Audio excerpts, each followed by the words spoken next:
இன்றைக்கு நடைபெற்ற அனைத்து கட்சி கூட்டத்தில் அனைத்து தலைவர்களுமே கர்நாடக அரசினுடைய சட்டவிரோத போக்கை சுட்டிக்காட்டி பேசினார்கள்.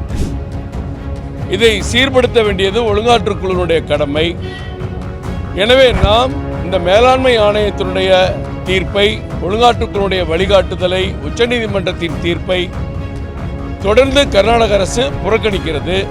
கர்நாடக முதலமைச்சர் சித்தராமையா அவர்கள் பேசுகிற பொழுது கூட நாம் தண்ணீர் கொஞ்சம் கூட திறக்காவிட்டால் சட்ட நடவடிக்கைகளுக்கு உட்பட வேண்டியது இருக்கும் என்று குறிப்பிட்டுத்தான் அவர்கள் அந்த கூட்டத்திலே பேசுகிறார்கள்.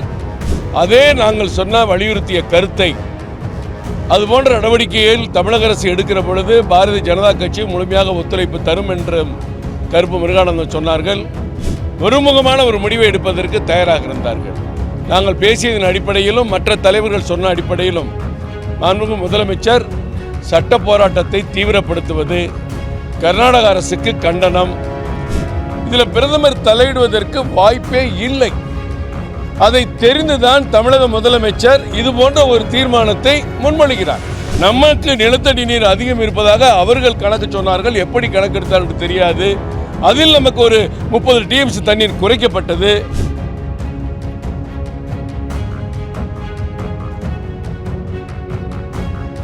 ஐந்தரை லட்சம் ஏக்கர் நிலம் சாகுபடி எந்த அளவிற்கு பாதிக்கப்பட்டிருக்கிறது தண்ணீர் இல்லாமல்.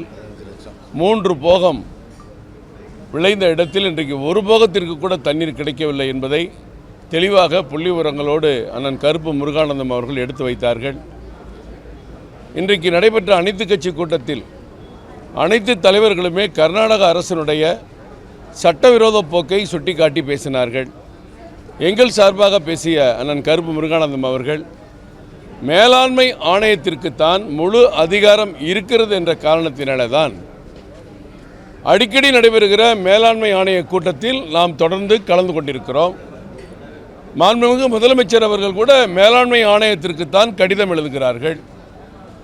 இதை சீர்படுத்த வேண்டியது ஒழுங்காற்றுக் குழுவினுடைய கடமை.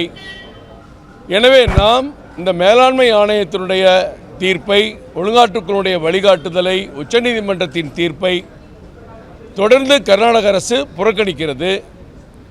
கர்நாடக முதலமைச்சர் சித்தராமையா அவர்கள் பேசுகிற பொழுது கூட நாம் தண்ணீர் கொஞ்சம் கூட திறக்காவிட்டால் சட்ட நடவடிக்கைகளுக்கு உட்பட வேண்டியது இருக்கும் என்று குறிப்பிட்டுத்தான் அவர்கள் அந்த கூட்டத்திலே பேசுகிறார்கள்.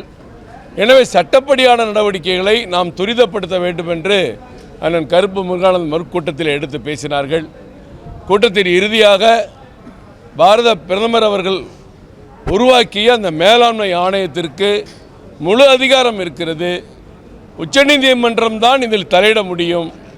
சட்ட போராட்டத்தில் தான் நிரந்தர வெற்றி கிடைக்கும் என்ற அடிப்படையில் அதே நாங்கள் சொன்ன வலியுறுத்திய கருத்தை அதுபோன்ற நடவடிக்கையில் தமிழக அரசு எடுக்கிற பொழுது பாரதிய ஜனதா கட்சி முழுமையாக ஒத்துழைப்பு தரும் என்றும் கருப்பு முருகானந்தம் சொன்னார்கள். எங்கள் மாநில தலைவர்கள் சொன்னதைப் போல தமிழ்நாடு அரசு காவிரி பிரச்சனையில் தமிழக மக்களுடைய உரிமையை பெறுவதற்கு, விவசாயிகளுடைய உரிமையை பெறுவதற்கு நாம் ஒன்றுபட்டு நிற்பதில் பாரதிய ஜனதா கட்சி துணை நிற்கும் என்று சொன்னார்கள். அதேபோன்று பேசிய தலைவர்கள் எல்லாம் ஒருமுகமாக பேசினார்கள். ஒருமுகமான ஒரு முடிவை எடுப்பதற்கு தயாராக இருந்தார்கள்.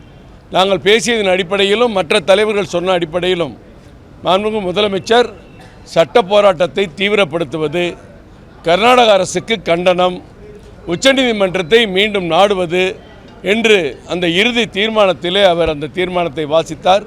அதோடு அந்த கூட்டம் முடிவுற்றது என்பதை தெரிவித்துக் கொள்கிறேன்.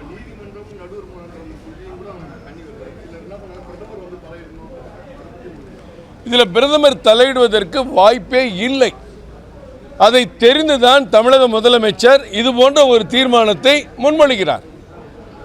பிரதமர் தனிப்பட்ட முறையிலே எல்லா பிரதமர்களும் இந்த போன்ற காரியங்களில் கடந்த 75 ஆண்டுகால சட்ட போராட்டங்களை பார்க்கிற பொழுது ஒவ்வொருவரும் தனிப்பட்ட முறையிலே தலையிட்டது கிடையாது. இது சட்டப்படி நடக்கிற காரணத்தினால தான் உச்சநீதிமன்றத்தை நாடுகிறோம். நடுவர் மன்றம் பல ஆண்டுகளாக நடைபெற்று ஒரு தீர்ப்பு வந்தது. பிறகு அது கஜெட்டில் வெளியிடப்பட்டது. அதற்கு பிறகு ஒழுங்காற்றுக் குழு, உச்சநீதிமன்றம் இவருடைய தீர்ப்பின் அடிப்படையில் நமக்கு இத்தனை TMC தண்ணீர் 177.25 TMC தண்ணீர் கொடுக்க வேண்டும்.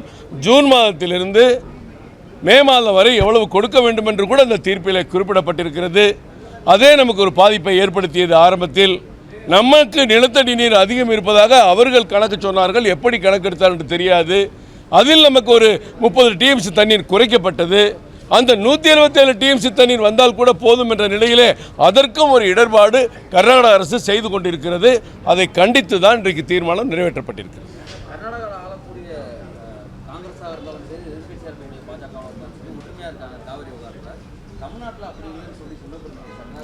இல்லை, அப்படி இருக்கிறதுனால தான் இந்த அனைத்து கட்சி கூட்டம் சுமூகமாக நடந்திருக்கு. முதலமைச்சரே தீர்மானம் கொண்டு வந்திருக்கிறாரு.